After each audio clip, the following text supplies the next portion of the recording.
목사님들은 교회를 방문하면 꼭 그 교회 본당을 보고 싶어 하거든요. 그래서 제가 우리 교회 본당을 이제 구경시켜 주었습니다. 그랬더니 문을 탁 열고 불을 착 켜니까요, 그 목사님이 우와 밖에서 생각했던 거하고 너무 다르네요. 목사님 너무 편하대요. 또 오고 싶은 그런 마음이 자기도 모르게 든대요. 진짜 그런가요? 아멘 안 하시는 분들도 있는. 포근하고 편안하답니다. 사실 저도 도일교회 처음 여기 부임해 왔을 때 본당에 딱 들어오는데 그런 느낌이 있었어요. 근데 그 목사님이 쭉 구경을 하더니 이 우리 본당의 구조 중에서 특이한 것을 하나 딱 꼬집어내는 거예요. 근데 목사님, 어떻게 다른 교회들은 다 십자가가 이 앞에 있는데 도일교회는 저 뒤에 있네요? 그러는 거예요. 그래서 제가, 목사님, 십자가는 등에 지는 것입니다. 등에 지라, 십자가를 등에 지고 가라, 그 신앙을 담아서 저 뒤쪽에다가 위치하도록 설계했다고 그랬어요. 그러면 나는 속으로 이 동료 목사님이 그런 뜻이 있구나 하고 감격해 할 줄 알았더니 나보고 뭐라고 하는 줄 아세요? 목사님이 나쁜 목사구만요. 그러는 거예요. 나보고 나쁜 목사래요. 그럼 왜 그러냐고 그랬더니, 아니 성도들만 십자가 등에 지고 목사님은 안 져요? 나쁜 목사라는 거예요. 무슨 말인가 모르시는군요. 여러분, 오늘 예수님께서 제자들에게 말씀하십니다. 누구든지 나를 따라오려거든 자기를 부인하고 자기 십자가를 지고 나를 따를 것이니라. 예수 믿는 우리는 하나님의 백성입니다. 우리의 시민권은 하늘에 있습니다. 저 천국 하나님 나라에서 우리는 십자가를 질 필요가 없습니다. 그러나 땅의 시민권을 가지고 살아가는 동안 주님을 따라가는 우리들은 십자가를 져야만 합니다. 아버지이기 때문에 져야만 하는 십자가가 있어요. 어머니이기 때문에 져야만 하는 십자가가 있습니다. 여러분, 자식들에게는 십자가가 없을까요? 자식이기 때문에 져야만 하는 십자가가 있습니다. 가정 위에, 가족 위에 감당해야만 하는 십자가가 있다는 말이에요. 직장에서, 사업장에서 나에게만 주어지는 십자가가 있습니다. 일반 말단 직원들, 일반 사원들에게만 십자가가 있을까요? 아닙니다. 그 회사를 경영하는 사장님에게도 십자가가 있습니다. 직장에서 감당해야만 하는 십자가가 있다는 말이에요. 목사이기 때문에 져야만 하는 십자가가 있어요. 다른 사람이 결코 져줄 수 없는, 목사이기 때문에 져야만 하는 십자가가 있어요. 예수 믿는 성도이기 때문에, 감당해야만 하는 십자가가 있어요. 권사이기 때문에, 집사이기 때문에, 장로이기 때문에 져야만 하는 십자가가 있어요.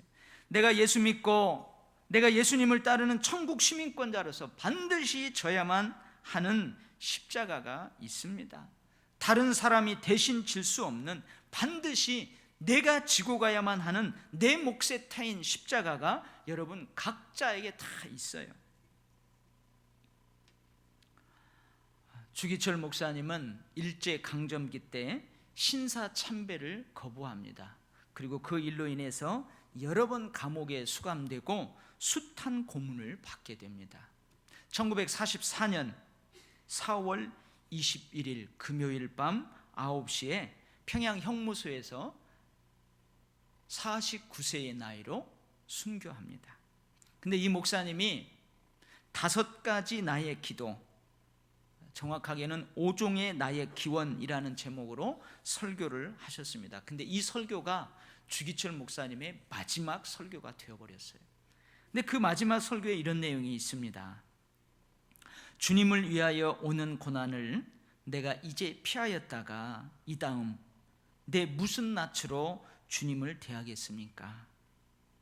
주님을 위하여 이제 당하는 이 수욕을 내가 피하였다가 이 다음 주님이 너는 내 이름으로 평안과 즐거움을 다 받아 누리고 고난의 자는 어찌하고 왔느냐 물으시면 내 뭐라 대답할 수 있겠습니까? 이런 설교를 해요. 무슨 말이에요? 자기가 목사이기 때문에 다른 사람만이 아닌 자기가 지어만 되는 십자가가 있다는 말이에요. 유대인들의 몸에는 자신이 유대인이라는 흔적이 있습니다. 이 흔적이 뭐냐면 할례예요. 할례. 이 할례의 흔적은 유대인들의 자랑입니다. 유대인들의 자부심입니다. 정통 유대인이었던 바울의 몸에도 역시 자신이 유대인이라는 할례의 흔적이 있습니다. 그런데 바울이 예수 그리스도를 믿고 예수 그리스도의 부름을 받고 예수 그리스도의 사명을 위해 살아가는 사도로 살아가게 된 다음에 이렇게 고백합니다. 뭐라고 고백하냐면 이후로는 누구든지 나를 괴롭게 하지 말라. 내가 내 몸에 예수의 흔적을 가지고 있노라. 예수의 흔적을 가지고 있노라. 그러면서 뭐라고 하냐면 내게는 우리 주 예수 그리스도의 십자가에 의해 결코 자랑할 것이 없으니 그리스도로 말미암아 세상이 나를 대하여 십자가에 못 박히고 내가 또한 세상을 대하여 그러하니라. 정통 유대인이었던 사도 바울이 사도가 된 다음에 하는 고백이에요. 유대인이라는 흔적, 할례, 자랑이요 자부심이었던 이제 그것이 아니고 내 몸에는 뭐가 있다고요? 예수의 흔적이 있대요. 사도 바울을 비롯한 예수를 따르는 사람들에게 있는 이 예수의 흔적이 뭘까요? 우리의 자랑, 우리의 자부심인 이 흔적이, 예수의 흔적이 뭘까요? 바로 십자가입니다. 예수 그리스도의 십자가. 그래서 사도 바울이 뭐라고 그래요? 주 예수 그리스도의 십자가 외에 결코 자랑할 것이 없다. 이 십자가는 할례의 흔적처럼 몸의 어디 부분에 있는 것이 아니에요. 여러분, 유대인 남성들은 소변을 볼 때마다 그 할례의 흔적을 보면서 자부심을 가졌어요. 자랑을 했어요. 근데 이 십자가의 흔적은 우리 몸 어디 한 부분에 있는 게 아닙니다. 어디에 있어요? 마음에 있습니다. 생활에 있습니다. 행동에 있습니다. 그래서 이 십자가는 눈에 보이지 않아요. 내 몸에 있는 예수의 흔적인 이 십자가의 흔적은 눈에 보이지 않아요. 그렇지만 그 사람의 삶을 보면 그 사람에게 있는 십자가의 흔적을 볼 수 있습니다. 예수님께서 우리에게 말씀하십니다. 누구든지 나를 따라오려거든 자기를 부인하고 자기 십자가를 지고 나를 따를 것이니라. 그런데 이렇게 우리에게 말씀하시는 예수님이 먼저 십자가를 지셨다는 사실입니다. 근데 앞서가시는 예수님이 먼저 십자가를 지셨다, 이 사실이 예수님을 따라가는 우리는 그래서 쉽게 십자가를 질 수 있다, 그런 의미는 결코 아닙니다. 사실 예수님도 십자가를 앞에 두고 고민하십니다. 성경에 이렇게 기록되어 있어요. 내 마음이 매우 고민하여 죽게 되었다. 그러니 너희는 여기 머물러서 매우 고민하여 죽게 된 나의 마음을 품고 나와 함께 깨어 기도하다고 그래요. 제자들에게 그래요.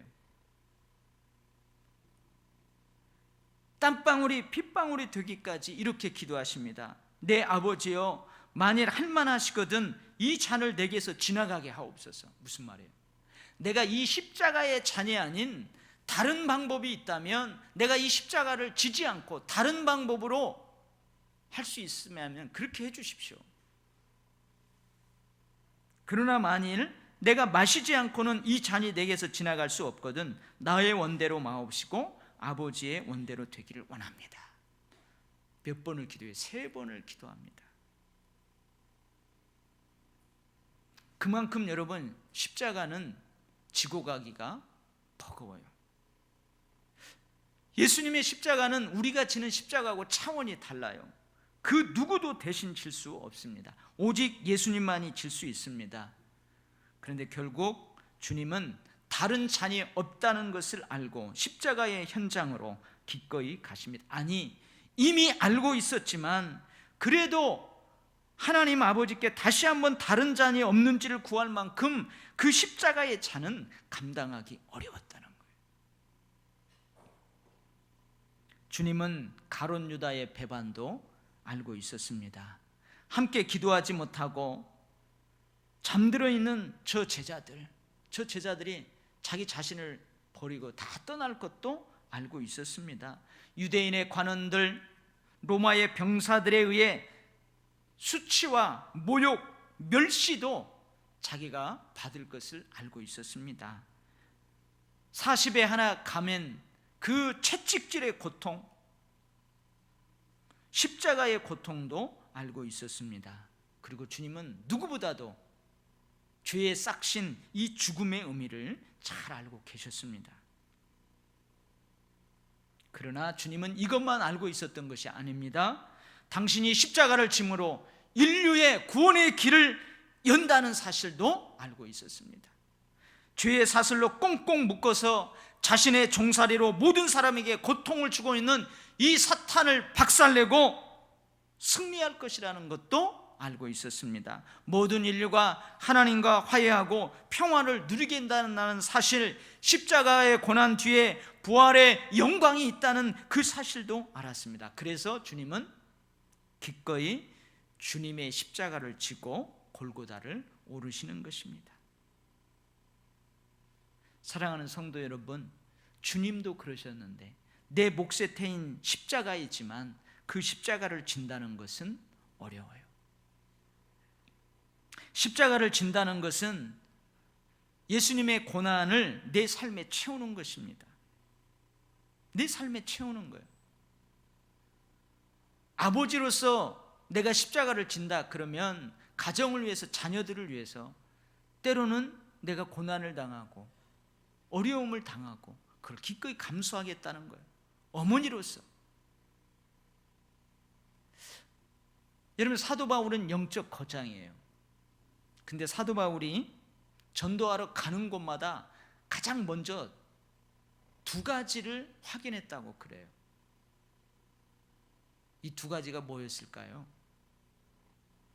자기가 전도하러 가는 그 도시에 딱 들어가게 되면 가장 먼저 두 가지를 확인했는데 그 하나가 뭐냐면 기도처였대요. 그리고 다른 하나는 감옥이었다고 합니다. 그곳에 들어가서 복음의 능력, 기도의 능력으로 기적이 일어납니다. 사람들이 우상을 버려요. 우상을 불태워요. 병자들이 일어나요. 예수 믿는 사람들이 많아져요. 그 도시가 바뀌게 됩니다. 그럼 반드시 그걸 싫어하는 사람들로 인해서 사도 바울은 매를 맞고 감옥에 가는 일이 뒤따라요. 여러분 한번 사도행전을 읽어보세요. 십자가를 지기까지 때로는 예수님처럼 마음이 매우 고민하여 죽게 될 지경에 이르게도 됩니다. 때로는 예수님처럼 핏방울이 땀방울이 핏방울이 되도록 그렇게 기도해야만 하는 경우도 있습니다. 십자가를 지기는 지되 하나님의 뜻보다는, 하나님의 방식보다는 내 뜻대로, 내 방식대로 지고 싶은 그 유혹을 단호하게 물리쳐야만 하는 그런 경우도 있습니다. 그래서 주님은 십자가를 지라 말씀하시기 전에 뭐라고 그래요? 자기를 부인하라고 그래요. 여러분, 자기 십자가를 지기 위해서는 먼저 자기를 철저히 부인해야 합니다. 자기 부인은 뭐냐? 자기를 죽이는 거예요. 자기를. 사람의 생각을, 사람의 일을 생각하는 내 생각은 죽고 하나님의 일을 생각하는 예수님의 생각으로 다시 살아나야 여러분 십자가를 칠 수 있는 거예요. 때로 힘들고 어려운 일을 만날 때 피하고 싶을 때가 있습니다. 왜 꼭 이 일을 내가 해야 하는가? 다른 사람이 하면 안 되는가? 왜 내가 이 십자가를 져야 하는가? 왜 하나님은 나에게만 이렇게 힘들고 어려운 십자가를 주시나? 이런 그런 생각이 들 때가 있어요. 그러나 십자가가 나에게만 있는 거 아니에요. 우리 모두 다 힘들고 어려운 각자의 십자가가 있습니다. 이 십자가를 기꺼이 쥐고 주님을 따를 때 우리에게도 부활의 영광, 부활의 은혜와 축복이 있을 줄 믿습니다. 우리 교회는 아닙니다. 어느 교회에 불평이 많은 집사님이 있었어요. 가정에서 불평이 많더래요. 아니, 교회에서 불평이 많아요. 알아봤더니 가정에서도 불평 불만이 많대요. 알아봤더니 직장에서도 불평 불만이 많답니다. 왜 다른 사람은 놔두고 나한테만 힘들고 어려운 일을 시키나? 늘 못마땅한 거예요. 교회에 와서도 못마땅하고, 가정에 가도 못마땅하고, 직장에 가도 못마땅하고. 그러니 여러분 어떻게 해요? 맨 불평 불만만 하는 거예요. 근데 이 집사님이 확 바뀌어버렸어요. 완전히 바뀌어버렸어요. 근데 그 계기가 있었답니다. 이 집사님이 희한한 꿈을 꾼 거예요. 희한한 꿈을 꾼 거예요. 꿈속에서 이 집사님이 십자가를 지고 갑니다. 십자가를 지고 가요. 근데 그 십자가가 너무 힘든 거예요. 자기가 지고 가는 십자가가 너무 무거워서 가만히 봤더니 십자가가 너무 길어요. 너무 커요. 그래서 불평을 했답니다. 아이고, 이놈의 십자가 뭐 이렇게 기나? 왜 이렇게 크냐? 왜 이렇게 무겁냐? 여러분, 맨정신에서 불평 불만하는 사람은 꿈속에서도 불평 불만하는 모양이에요. 그런데 꿈속에서 주님을 만난 거예요. 예수님을 만난 거예요. 예수님, 잘 만났습니다. 내 십자가가 너무 길어요. 너무 무거워요. 너무 힘들어요. 그러니 주님, 톱으로 좀 잘라주세요. 그랬더니 주님이, 오냐, 알았다, 잘라주마. 주님이 톱으로 십자가를 잘라줬어요. 조금 가벼워진 것 같아요. 그래서 룰루랄라 하고 딱 가는데 좀 가니까 또 무거운 거예요. 예수님, 더 잘라주세요. 오냐, 알았다, 잘라주마. 또 잘라줬어요. 또 가벼워진 것 같아요. 또 가다가 무거워요. 예수님, 더 잘라주세요. 그래서 자르고 주님이 많이 잘라주셨습니다. 이제 괜찮냐? 예, 이제 괜찮습니다. 좀 살만합니다. 근데 조금 가다 보니까요, 큰 강이 나오는데 사람들이 거기에 다 웅성웅성 모여 있더래요. 근데 가만히 보니까 사람들이 그 강을 건너는데 어떻게 건너느냐? 자기가 지고 온 십자가를 그 강 딱 걸쳐놓고 그 다리 삼아서 다 건너더래요. 그래서 자기도 그 강을 건너려고 십자가를 딱 걸치는데 안 걸치지는 거예요. 안 걸쳐. 여러분, 꿈속에서 가끔 그런 적이 있죠. 누구한테 쫓겨요. 근데 다른 사람들은 다 도망가는데 나는 막 열심히 뛰는데 안 도망가지는 그런 꿈 꾸은 적 있죠. 환장합니다. 환장해. 어메, 이거 강단용어 아닙니다. 막 미치는 거죠. 여러분, 꿈속에서 그런 적이 있어요. 근데 이 집사님이 걸치는데 안 걸쳐지고 걸치는데 안 걸쳐지고, 그러니까요 답답한 거예요. 그래서 그 강가에서 막 엉엉 울다가 깬 거예요. 근데 꿈속에서 울면 실제로도 울죠. 딱 깨어보니까 자기가 우는 거예요. 그 꿈을 꾸고 난 뒤로 그 집사님이 절대 불평하지 않았다는 이야기입니다. 사랑하는 우리 도율교회 성도 여러분, 십자가 잘라 먹지 마시기 바랍니다. 힘들다고, 무겁다고, 길다고 절대 잘라 먹지 마시기 바랍니다. 여러분, 목사인 저도 잘라 먹고 싶을 때 있어요. 네, 여러분, 절대 잘라 먹지 맙시다.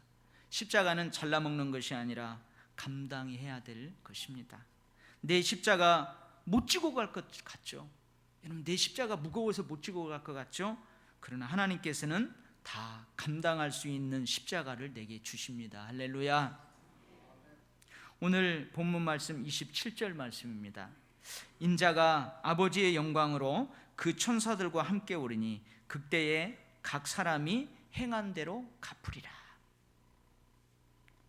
인자가 아버지의 영광으로 천사들과 함께 오신대요. 그때에 각 사람이 뭐한 대로 갚으리라? 행한 대로 갚으리라. 주님 오실 그날까지 내 몫에 태인 십자가를 매 순간순간 잘 감당하시면 하나님께서 분명히 갚아주신다는 말씀입니다. 여러분, 십자가의 고난 뒤에는 부활의 영광이 있어요. 부활의 은혜와 축복이 있어요. 그거 갚아주신다는 말이에요. 이 말씀을 가슴 깊이 새길 수 있는 이야기가 있어서 제가 이 이야기를 하고 설교를 마치려고 그래요. 옛날에 어느 마을에 아주 갑부가 살았어요. 아주 부자가 살았어요. 부자니까 그 집에 뭐도 많아요? 돈도 많고 종들도 많아요. 종들도. 근데 이 주인이 참 착해요. 그래서 자기 집에 있는 종들을 해방시켜 주기로 합니다. 이제 종살이가 끝납니다. 내일이면 모두 다 자유의 몸이 됩니다. 그런데 전날 밤에 이제 사랑방에 종들이 모여 있는데 주인이 그 사랑방에 찾아왔어요. 그리고 마지막으로 한 가지 일을 부탁합니다. 내일이면 이제 너희들 자유의 몸이 된다. 그런데 내가 마지막으로 한 가지만 부탁하마. 그러면서 뭘 던져주냐면, 여러분, 집다발을 던져주면서 내가 내일 꼭 써야 할 일이 있어서 그러니 오늘 밤에 새끼를 좀 꼬아달라. 근데 새끼를 꼬는데 가능하면 이렇게 얄팍하게, 가늘게, 그리고 길게 좀 꼬아달라고 그래요. 미안하네, 수고들 좀 하게. 그리고 이제 주인이 갔어요. 여러분 같으면 어떻게 하겠어요? 내일이면 종살이 끝납니다. 해방입니다. 여러분 같으면 어떻게 할래요? 몇몇 종들은 불평합니다. 화를 냅니다. 그동안 이 주인이 참 잘해줬거든요. 근데 그것도 생각하지 않아요.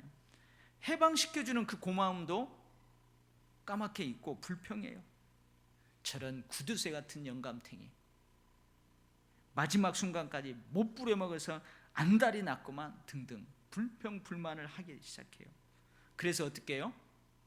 저 집을 다 없애긴 없애고 대충 뭉뚱거려가 막 한 주먹씩 딱 해갖고 새끼를 뭉퉁하게 해갖고 짤막하게 대충 하는 둥 마는 둥 하고 잠들어 버렸어요. 그런데 그 중에 몇몇은 그래도 우리가 주인 신세 많이 졌는데, 참 주인이 우리한테 잘해줬는데, 우리 해방시켜주는데, 이거 한 가지는 그래도 신세 갚는다 생각하고 하자. 그래가지고 몇몇 종들은 어떻게 해요? 가장 예쁘게, 가늘게, 길게 밤새도록 최선을 다해서 이거 마지막 주인을 위한 이거 헌신이다 생각하면서 새끼를 다 꼬았습니다. 그 다음날 아침 주인이 종들을 부릅니다. 너희들 어젯밤에 각자가 꼰 새끼를 가지고 오라. 그러니까 어떻게 해요? 모두가 다 새끼를 가지고 왔어요. 여러분, 이제 자유인이잖아요. 근데 주인한테 인사는 하고 가야 되잖아요. 그러니까 다 옵니다. 그러더니 주인이 저 광문을 활짝 열어줬어요. 그런데 거기서 엄청난 것을 꺼내요. 뭘 꺼내요? 돈을 꺼냅니다. 돈을 꺼내요. 그리고 그 종들에게 뭐라고 하냐면, 너희들 그동안 우리 집을 위해서 고생했다, 수고했다. 이제 너희들 자유인으로 살 텐데 내가 너희들을 위해서, 너희들의 그 충성, 너희들의 그 수고를 내가 보상하기 위해서 이 돈을 줄 테니까 어제 너희들이 꼰 새끼에다가 이 엽전들을 다 꿰어 넣을 수 있을 만큼 꿰어서 가져가라. 그래서 여러분, 불평 불만했던 종들이 그 엽전을 꿰려고 하는데 들어가요, 안 들어가요? 안 들어가요. 근데 그래, 이거 마지막이다 하고 예쁘게 가늘게 길게 꼬았던 종들은 거기다 엽전을 그냥 엄청 꿰어가지고 갔대요. 주인의 말을 끝까지 듣고 충성을 다한 종들은 많은 엽전을 꿰어가지고 가서 잘 먹고 잘 살았다는 이야기입니다. 여러분, 오늘 말씀, 그때에 각 사람이 행한 대로 갚으리라. 이 말씀을 제가 쉽게 번역하면 이렇습니다. 자기가 꼰 새끼에 자기 복을 채워간다. 자기가 꼰 새끼에 자기 복을 채워가리라. 사랑하는 성도 여러분, 하나님께서 어떤 사람을 기뻐하시겠습니까? 누구에게 많은 것으로 갚아주시겠습니까? 어떤 일꾼에게 더 많은 것, 더 좋은 것을 주고 싶겠습니까? 여러분, 고난의 십자가, 충성의 십자가, 섬김의 십자가, 순종의 십자가, 용서와 사랑의 십자가, 여러분 끝까지 잘 지고 가는 사람, 여러분 그 사람 아니겠습니까? 할렐루야. 저와 여러분 모두 내 몫에 태인 그 십자가 잘라먹지 말고 묵묵하게 끝까지 감당할 수 있기를 바랍니다. 그때 주님이 우리에게 많은 것들로 갚아주실 줄 믿습니다. 아멘. 기도하겠습니다. 하나님 아버지, 우리도 힘들어요. 주님도 십자가 앞에 두고 마음이 고민하고 땀방울이 핏방울이 되도록 기도하셨잖아요. 우리도 힘이 들어요. 주님, 이 잔 마시지 않고는 내가 지나갈 수 있다면 그렇게 해주세요 기도했잖아요. 주님, 그런 것처럼 우리도 힘들어서 그렇게 기도하는 때 있어요. 그러나 주님, 결국은 그 십자가 지셨던 것처럼 저희들도 그 십자가 지고 여기까지 달려왔습니다. 그래도 여전히 주님 잘라내고 싶고 벗어버리고 싶고 하나님의 방식이 아니고 하나님의 뜻이 아닌 내 방식대로 내 뜻대로 하고자 하는 그 유혹들이 아직도 우리에게 많이 있어요. 주님, 우리의 약함을 아시는 주님, 오늘 말씀을 통해서 다시 한번 네 십자가를 지고 나를 따르라, 네 십자가를 지고 나를 따르라 주님 말씀하시니 다시 마음을 새롭게 합니다. 아버지 하나님, 주님께서 아버지의 영광으로 천사들과 함께 다시 오는 그때까지 매 순간순간 내 몫에 태인 십자가 잘 감당하는 저희들을 되게 하여 주시옵소서. 아버지, 그러할 때마다 먼저 십자가를 지신 주님께서 우리 눈물을 닦아주시고 힘겨운 우리의 손을 붙잡아 주실 줄 믿습니다. 주님, 감당하게 하실 줄 믿습니다. 예수님 이름으로 기도하옵나이다. 아멘.